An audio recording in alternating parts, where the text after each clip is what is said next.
প্রশ্ন, মাদক কেন গ্রহণ করা হচ্ছে। দ্বিতীয় প্রশ্ন, মাদক কখন গ্রহণ করা হচ্ছে।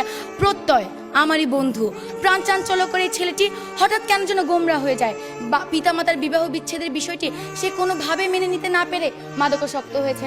মা স্পিকার, আমি যখন তাকে জিজ্ঞেস করি তখন সে আমাকে উত্তরে বলে যে সিমিন, আমি যখন ঘুমের ওষুধ খাই না তখন আমার শান্তি লাগে, আমি না সব ভুলে যাই। মা বাবা যতই ঝগড়া করুক না কেন আমার কিছুই আমার কানে যাচ্ছে না। মা স্পিকার, সে আমাকে সেটিও বলেছে যখন আমি দেয়ালে আঘাত করি তখন দেয়াল দুলে কিন্তু আমার হাত দুলে না। ফিরে আসছি আবারও আমাদের বিরোধী দলের বক্তাদের কাছে। আহ্বান করছি মাননীয় বিরোধী দলীয় উপনেতা মার্জিয়া কবিরকে এই পর্যায়ে তার বক্তব্য প্রদান করার জন্য।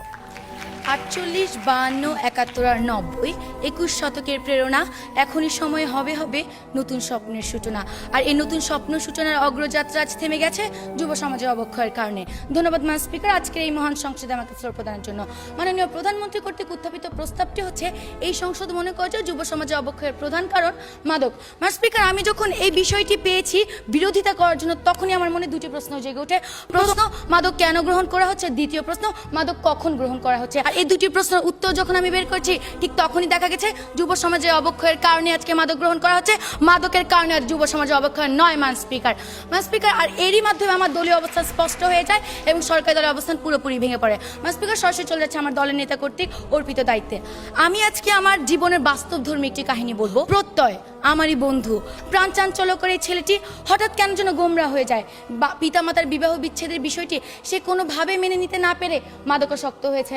মা স্পিকার, আমি যখন তাকে জিজ্ঞেস করি তখন সে আমাকে উত্তরে বলে যে সিমিন, আমি যখন ঘুমের ওষুধ খাই না তখন আমার শান্তি লাগে, আমি না সব ভুলে যাই। মা বাবা যতই ঝগড়া করুক না কেন আমার কিছুই আমার কানে যাচ্ছে না। মা স্পিকার, সে আমাকে সেটিও বলেছে যখন আমি দেয়ালে আঘাত করি তখন দেয়াল দুলে কিন্তু আমার হাত দুলে না। মা স্পিকার, এই ক্ষেত্রে যে ভালোবাসা তার পিতামাতার কাছ থেকে পাওয়ার কথা ছিল সেই শান্তি নাকি সে মাদকের কাছ থেকে পাচ্ছে। আর এই ক্ষেত্রে যদি মাদকাসক্তি প্রধান কারণ হয় তাহলে কেন সচেতন পরিবারের একজন সদস্য হয়ে আপনি মাদক গ্রহণ করছেন না। প্রশ্ন রয়ে গেল জাতির এই মহান সংসদে, প্রশ্ন রয়ে মা স্পিকার সরকারি দলের কাছে।